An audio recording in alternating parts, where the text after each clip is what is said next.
आउज़ुबिल्लाहिमिनश्शैतानिर्रजीम बिस्मिल्लाहिर्रहमानिर्रहीम अस्सलाम वालेकुम friends, welcome back to my channel. उम्मीद करती हूँ आप सब खैरियत से होंगे। अल्लाह ताला हम सबको सेहत वाली ज़िंदगी अता फ़रमाए, आमीन। तो आज इस वीडियो में मैं आपके साथ जिस मेडिसिन का रिव्यू शेयर करने वाली हूँ वो आप मेरी स्क्रीन पर देख सकते हैं, एटॉर्वा 20। इसको किस लिए यूज़ किया जाता है, इसके साइड इफ़ेक्ट्स क्या हैं, वो ईच एंड एवरीथिंग मैं आपको इस वीडियो में बताऊँगी। तो आपने वीडियो को लास्ट तक ज़रूर देखना है, और अगर मेरे चैनल पे न्यू है तो फर्स्टली तो मेरे चैनल को सब्सक्राइब कर लें ताकि मेरी आने वाली तमाम वीडियोस आपको टाइम टू टाइम मिल सके। एटॉर्वा 20 टैबलेट मेरे पास मौजूद है। इसको इस्तेमाल किस लिए करते हैं वो भी मैं आपको बताऊंगी। अगर मैं आपको इसका फार्मूला नेम बताती जाऊँ तो इसका फार्मूला नेम है एटॉरवेस्ट्रेटिन।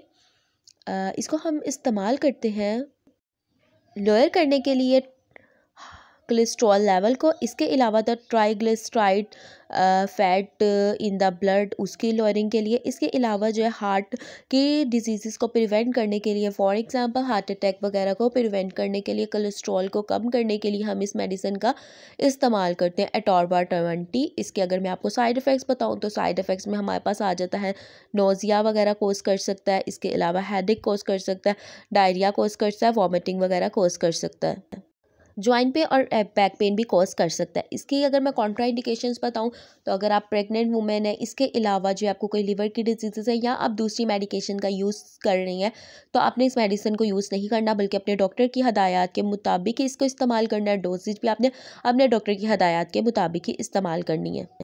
This medication can be taken with और विदाउट फूड। अगर मैं आपको इसके एक्सपायरी डेट बताती जाऊँ तो इसकी एक्सपायरी डेट 2024 तक है। नेक्स्ट अगर मैं आपको इस बॉक्स की प्राइस बताऊँ तो प्राइस हमारे पास है 157 रुपीज़। उम्मीद करती हूँ आपको ये वीडियो पसंद आई होगी। पसंद आई है तो आपने इस वीडियो को लाइक भी करना है और शेयर भी करना है ताकि दूसरे लोग भी इस इंफॉर्मेटिव वीडियो से फ़ायदा उठा सकें। कोलेस्ट्रॉल हमारी बॉडी के लिए बहुत ज़्यादा नुकसानदेह है, जिससे हार्ट की, दिल के अमराज भी जन्म लेते हैं। इसलिए उनसे बचने के लिए हमें अपने कोलेस्ट्रॉल को कंट्रोल रखना चाहिए। आप कोई भी मेडिसिन खाने से पहले अपनी बॉडी का टेस्ट करवाएं, उसके बाद ही यूज़ करें। मिलती हूँ आपसे नेक्स्ट वीडियो में। अपना ख्याल रखें, तब तक के लिए अल्लाह हाफ़िज़।